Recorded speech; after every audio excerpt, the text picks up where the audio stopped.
வட மாநிலங்களில் இருப்பவர்கள் பன்றி குட்டி போட்டதை போல் குழந்தைகளை பெற்றெடுத்து மக்கள் தொகையை பெருக்கியதால் மறுவரையில் தென் மாநிலங்களுக்கான தொகுதிகள் குறைய காரணமாவதாக அமைச்சர் தாமோ அன்பரசன் பேசியுள்ளார்.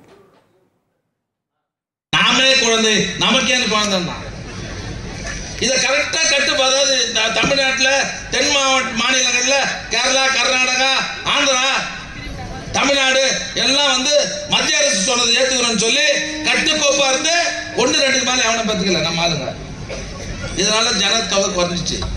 இந்த வடநாட்டில் இருக்கிறவங்க பாரு, பண்ணி குட்டு போட்ட மாதிரி போட்டு மக்கள் தொகை எக்கச்சக்கமா ஆக்கி இப்ப மக்கள் தொகை அடிப்படையில் தொகுதி மறுசீரமைப்புன்னு சொல்லி பாத்தீங்கன்னா நமக்கு தொகுதியில் அடிப்பட்டு போகுது.